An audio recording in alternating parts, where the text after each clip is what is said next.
नमस्कार बच्चों।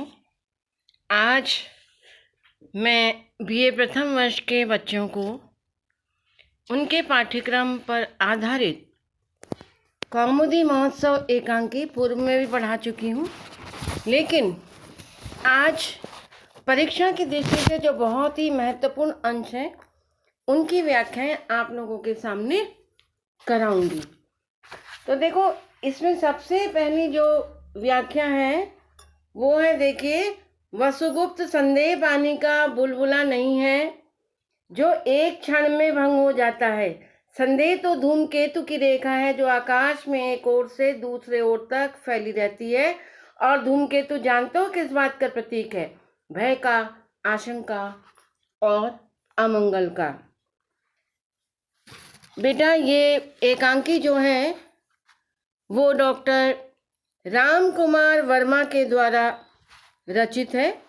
ये प्रस्तुत गद्यांश हमारी जो पंचरत्न एकांकी संग्रह है, जो कि डॉक्टर रामकृष्ण शर्मा और डॉक्टर अशोक कुमार गुप्ता द्वारा संपादित है, उसके संकलित कौमुदी महोत्सव एकांकी से उद्धृत है।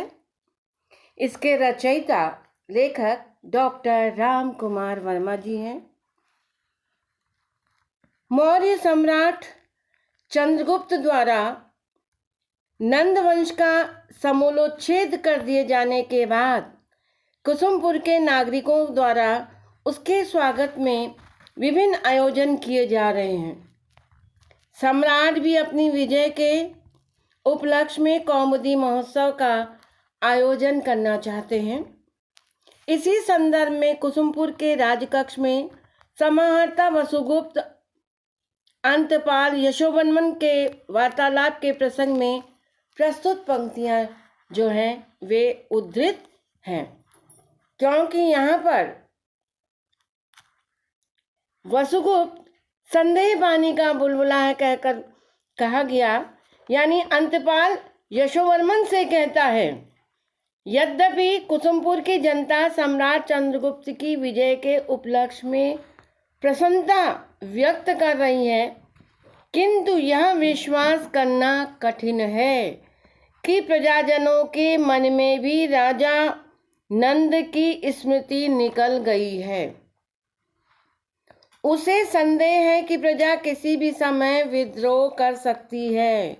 जब वसुगुप्त यह कहता है कि अब तो तुम्हारा यानी यशोवर्मन का संदेह दूर हो जाइए, तो यशोवर्मन कहता है कि संदेह एक दीर्घकालिक क्रिया है जिसके उत्पन्न होने तथा समाप्त होने में दीर्घ अवधि अपेक्षित होती है। संदेह पानी के बुलबुले की भांति क्षणभंगुर नहीं है। संदेह का भाव तो आकाश में निकलने वाले धूमकेतु की रेखा के समान होता है, जो संपूर्ण आकाश में सदैव उस समय तक व्याप्त रहता है। इसी प्रकार संदेह भावना भी मनुष्य के संपूर्ण मन में व्याप्त रहती है। संदेह मनुष्य के अंतःकरण से दूर नहीं जाती है। तो जिस प्रकार धूमकेतु, जिसको कि पुच्छल तारा के रूप में भी संबोधित करते हैं, भय, आशंका, अमंगल, विनाश का प्रतीक माना जाता है, उसी प्रकार मानव मन में उत्पन्न होने वाली संदेह की भावना जो है वो भी आशंका, अमंगल, अनिष्ट की सूचक है, अनिष्ट की द्योतक है। बेटा देखो, यहाँ पर यशोवर्मन ने संदेह नामक भाव का बड़ा मनोवैज्ञानिक तरीके से विवेचन किया है। धूमकेतु के उदाहरण को उन्होंने मन में उत्पन्न होने वाली आशंका के द्वारा संबोधित किया है।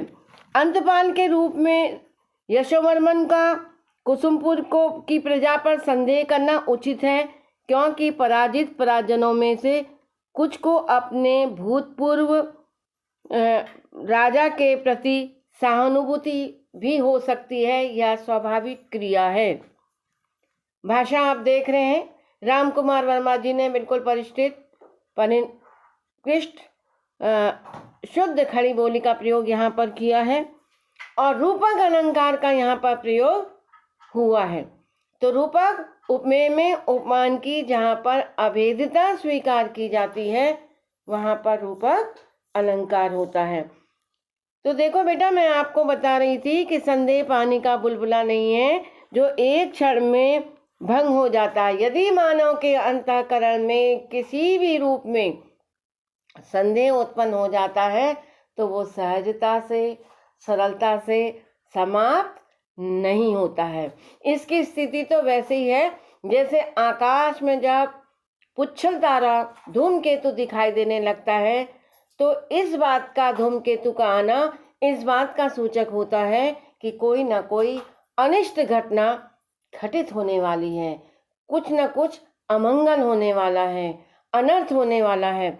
इसी प्रकार से प्रजाजनों के अंतःकरण में यदि संदेह उत्पन्न होता है तो कहीं ना कहीं अपने पूर्व राजा के प्रति उनके मन में निश्चित रूप से सहानुभूति उत्पन्न हो रही है। तो यहाँ पर डॉक्टर रामकुमार वर्मा जी ने बड़ी शिद्दतता के साथ बहुत ही सुंदर तरीके से, मनोवैज्ञानिक तरीके से मानव के अंतःकरण में उठने वाले संदेह भाव का विवेचन मनोवैज्ञानिक तरीके से खड़ी बोली में किया है।